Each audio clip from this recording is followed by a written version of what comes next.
सब कुछ इसमें कवर किया जाता है, आपको पता होगा। तो आइए हम लोग देखते हैं आज 19 जून 2025 को क्या होगा। आज का प्रेडिक्शन देखने से पहले हम लोग कल का प्रेडिक्शन पहले देख लेते हैं। कल जो मैंने आपको बताया था 18 जून को क्या होगा, मैंने बोला था मार्केट ओवरऑल साइडवेज ही रह जाएगा, और मैंने बताया था कि 9:15 से 10:30 पर फास्ट मूविंग रहेगा, बुलिश है ना। यहाँ पर देखिए मैंने लिख करके भी दिया था बुलिश फास्ट मूविंग रहेगा। उसके बाद 10:30 से लेकर के 12 तक मार्केट साइडवेज या रिवर्सल रहेगा। तो आप देख सकते हैं मार्केट साइडवेज या रिवर्सल रहा है या नहीं रहा है।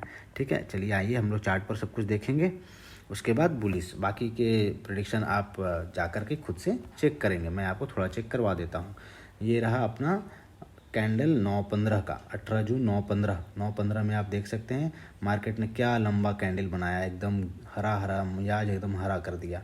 उसके बाद आप देख सकते हैं 10 बजे के बाद, जैसे ही 10 बजा, ये रहा 10 बजे के बाद आप देखिए रिवर्सल आया है बिल्कुल, और उसके बाद मार्केट साइडवेज रह गया है, जो कि मैंने बोला था, लिख कर दिया था कि भाई मार्केट साइडवेज रहेगा। ये ओआई का डेटा ऐसा बता रहा है। टेक्निकली ओआई का डेटा बहुत ही इंपॉर्टेंट हो जाता है दोस्तों। अगर आप अच्छे से ओआई और न्यूज़ और गैन और एस्ट्रो ये सब कुछ को मिक्स कर देंगे तो आप बहुत अच्छा प्रेडिक्ट कर पाएंगे चीज़ों को, और अपनी ट्रेडिंग को बहुत सुनहरा बना पाएंगे, प्रॉफिटेबल रह पाएंगे। आइए आज का प्रेडिक्शन 19 जून 2025 का हम लोग कंटिन्यू करते हैं। तो आप आइए देखिए क्या हो रहा है। यहाँ पर एफआईए ने माल खरीदा है, डीआईआई ने भी कैश में माल खरीदा है, दोनों ने कैश में माल खरीदा, ये अच्छी बात है, कैश में माल खरीदा गया। उसके बाद ऑप्शन में बिकवाली हुई है, फ्यूचर में भी बिकवाली हुई है, और फ्यूचर के स्टॉक्स के ऑप्शंस में भी बिकवाली हुई है। निफ्टी कहाँ क्लोज हुआ है, 24,812 पर निफ्टी क्लोज हुआ है। इंडिया विक्स जो है आपका 14.28 थोड़ा गिरा है। इंडिया विक्स अब 15 से नीचे रहना एक तरह से अच्छा ही बात है, ये ओवरऑल एक स्टेबिलिटी की तरफ जा रहा है। पीसीआर की बात करें तो पीसीआर है आपका 0.63 और बैंक का पीसीआर है 0.73। अब टेक्निकल देखते हुए क्या हो सकता है, टेक्निकल देखते हुए जो ट्रेंड है, क्योंकि आप एक बात भूले नहीं, एफआईआई अभी भी शॉर्ट में है। एफआईआई का लॉन्ग पोजीशन अभी 21% के आसपास है, तो एफआईआई बहुत बिग शॉर्ट में है। तो ओवरऑल यहाँ से जो प्रिडिक्ट किया जा सकता है ये है मार्केट का डाउन ट्रेंड। ठीक है, चलिए, तो टेक्निकल तो डाउन ट्रेंड बोल रहा है। आइए अब न्यूज़ के बारे में देखते हैं। न्यूज़ के बारे में बहुत ही, अब देखिए जो युद्ध चल रहा है आपको पता ही होगा, आप लोग न्यूज़ पे अपडेट होंगे। युद्ध चल रहा है, युद्ध के कारण पिछले 4 से 5 दिन में, मतलब ये आप देखिए 4 से 5 दिन में 7 से 8% क्रूड ऑयल ने जंप मार दिया है। सीधा कहाँ से था, 15 जून को आप देखिए $86 था बेंट क्रूड प्राइस, और आज 19 तारीख को इसका प्राइस कहाँ चला गया है, 93.10। इसी तरह WTI क्रूड प्राइस $82 था और अभी $89 है। ये ड्यू टू जो युद्ध चल रहा है ना, उसके कारण। ठीक है, तो कहाँ पर आपको फोकस करना चाहिए, तो आप देखिए मैंने यहाँ पर हाईलाइट कर दिया है कि भाई आप लोग जो इन्वेस्टर हैं, जो इन्वेस्टिंग करते हैं, वो थोड़ा सा ऑयल वाले जो चीज़ हैं, ऑयल सेंसिटिव वाली चीज़, मतलब क्या हो गया, जैसे कि ऑयल कंपनीज हो गई, जो भी ऑयल कंपनीज हैं उन पर आप थोड़ा सा मतलब सचेत रहें वहाँ पर। ओके, उसके बाद ज़्यादा अच्छा क्या रहेगा, गोल्ड, यूएस डॉलर और सिल्वर। तो गोल्ड ही है, वहाँ पर आप ज़्यादा इन्वेस्टमेंट करें। इन्वेस्टमेंट वाले लोग के लिए ये सचेत मतलब अच्छा रहना चाहिए। उसके बाद आप देख सकते हैं अगर ये युद्ध ऐसा ही रहा, और देखिए रेड सी में अगर आप थोड़ा सा ध्यान देंगे न्यूज़ के ऊपर कि रेड सी में अगर गड़बड़ी हुई तो भाई साहब क्रूड ऑयल का दाम फिर 5 से 7% इंस्टेंटली भागेगा। ठीक है, तो आप देख लीजिए कि अगर वहाँ पर कुछ ऐसा होता है कि रोक दिया जाता है कि नहीं, शिप को जाने नहीं देंगे युद्ध के कारण या कुछ भी, तो क्रूड ऑयल का दाम भाग जाएगा सीधा, क्योंकि युद्ध में ये सब चीज़ें हो जाती है, कभी भी किसी को रोका जा सकता है किसी भी पॉइंट पर। ओके, रसिया और चाइना का क्या स्टैंड है, रसिया और चाइना बोला है कि मैं डायरेक्ट तो नहीं भाई आपके युद्ध में पार्टिसिपेट करूंगा या कुछ नहीं बोलूँगा, हाँ बट आप लोग आपस में म्यूचुअली सुलझा लो इसको। मतलब रसिया चाइना एक तरह से ना हाँ है ना है, कुछ नहीं है भाई, साइलेंट है, न्यूट्रल है। उसके बाद नेक्स्ट हम लोग देख लेते हैं।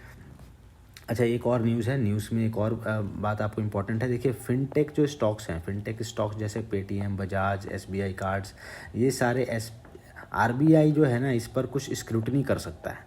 तो ये सारे जो स्टॉक्स है इस पर थोड़ा नज़र रखना होगा। बाकी आरबीआई को थैंक्स बोलिए, क्योंकि उन्होंने यूएस और गोल्ड मतलब यूएसडी एंड गोल्ड एंड रुपी, इसको बैलेंस बनाते हुए रुपी को नियर अबाउट 83.10 से लेके 83.25 के बीच में क्लोज करने का मतलब सेटलमेंट करने का कोशिश कर रहा है। ठीक है, तो मतलब डॉलर इस टू रुपी का जो भाव है वो अभी 85 के नीचे रह जाएगा, तो अच्छा है, अच्छा बात है। उसके बाद आते हैं हम लोग किन किन स्टॉक्स के लिए अच्छी खबर आई है। तो ये सारे स्टॉक्स हैं जिसके लिए अच्छी खबर आई है। एल.एन.टी के पास 3,800 करोड़ रुपए का ऑर्डर मिला है, तो एल.एन.टी बुलिश दिखेगा। एस.बी.आई क्या रहेगा, वो भी बुलिश दिखेगा। ठीक है, इन्फोसिस के पास एक लार्ज डील उन्होंने पैक किया है, एक अच्छा खासा डील उन्होंने लिया है। क्या डील लिया है उसके लिए डिटेल में आपको थोड़ा मैं बता दूंगा बाद में, बट शॉर्ट में क्योंकि मैं बता रहा हूँ इसलिए शॉर्ट में लिखा हूँ कि भाई एक डील मिला है।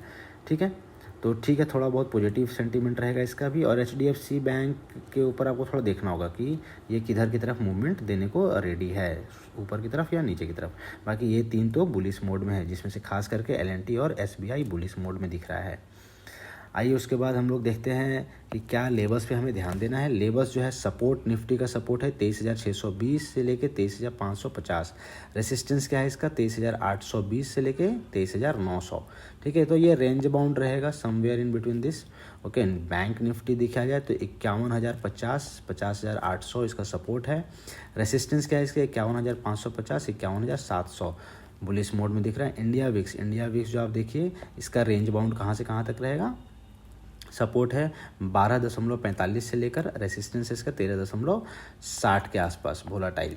ठीक है, ये एक प्रेडिक्शन है, इसके बीच में रहा तो हमको ध्यान देना, मतलब हम we will be more cautious around these positions. Okay, हम लोग ज़्यादा ध्यान रखेंगे इस चीज़ को। ठीक है, आइए अब हम लोग एस्ट्रो टेक्निकल की बात कर लेते हैं। मतलब टेक्निकल मैंने कर दिया, अब एस्ट्रो की बात करते हैं। ठीक है, तो मैंने आपको न्यूज़ बता दिया, टेक्निकल भी बता दिया। ठीक है, और अब आते हैं हम लोग जो सबसे अवेटेड रहता है, जिसके जनता सबसे ज़्यादा डिमांड करती है, टाइमिंग की, कि जो मैं टाइमिंग दे रहा हूँ उस टाइम पे आप मार्केट को देखिए। और ये सब टाइमिंग आपको सीखना है तो मैं फर्दर सिखाऊंगा भी, ये सब कैसे निकालते हैं, क्या करते हैं, ये मैं आपको सिखाऊंगा भी। ओके, तो सिखाने में तो भी टाइम है, फिलहाल मैं आपको टाइम देता हूँ जिसको आप वॉच करें, जिससे कि आप ट्रेडिंग करते वक्त आपको कुछ हेल्प मिल सके। ठीक है, किस टाइम पर रिवर्सल पॉसिबल है, तो 12 से लेके 12:45 के बीच में, 2:15 के बाद भी आप देख सकते हैं कि रिवर्सल हो सकता है। आइए अब देखते हैं हम लोग टाइमिंग। तो टाइमिंग कैसा है भाई, 9:15 से लेकर के 10:15 स्ट्रॉन्ग ओपन रहेगा, बुलिश मूवमेंट मिल सकता है। 10:15 से 11:45 अनसर्टेन है, पता नहीं किधर जा सकता है, ऊपर या नीचे, कहीं भी फेक ब्रेकआउट हो सकता है। ओके, तो आप फॉल्स ब्रेकआउट या फेक ब्रेकआउट से बचें इस टाइम पर, मतलब आप अवॉइड करें। ठीक है, इधर आप एंट्री ले सकते हैं, सेफ़ रहेगा, फिर इधर एंट्री ले सकते हैं, सेफ़ रहेगा। अच्छा, यहाँ पर ना एक थोड़ा सा आप देखिएगा कि रिवर्सल भी रहेगा, बट आपको बियरिश के लिए आप जा सकते हैं। ठीक है, मतलब पुट बाई कर सकते हैं। ओके, उसके बाद अगर मैं आपको और भी टाइमिंग दूँ तो 9:20 से 9:50 के बीच में आप बाई में जाइए, कॉल में रहिए।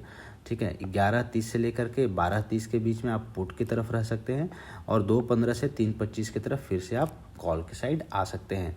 ओके, राहुल काल, जैसा कि मैं अक्सर बोलता हूँ, राहुल काल पे बहुत ध्यान देना है। बिग कैंडल बनने की बहुत संभावना होती है, कभी बने कभी ना बने, बट हमें सावधान रहना है। बन गया तो अभी 2 दिन से राहुल काल में मैं देख रहा हूँ ज़्यादा मूवमेंट नहीं आ रहा, बट कल है थर्सडे, कल राहुल काल में आपको पक्का मूवमेंट मिलेगा। ठीक है, अब ये भी हमने निकाला है, ये गेन से हमने निकाला है, गेन और एस्ट्रो को मिला के हमने निकाला है। कल पक्का आप देखना 1:30 से 3 PM के बीच में राहुल काल में भयंकर मूवमेंट मिलेगा आपको किसी भी साइड। ओके, तो ये रहा मेरे तरफ से एस्ट्रो टेक्निकल न्यूज़ और गेन से रिलेटेड सारी इन्फॉर्मेशन। उम्मीद करता हूँ आप लोगों को ये हेल्प करेगा आपके ट्रेडिंग की जर्नी में।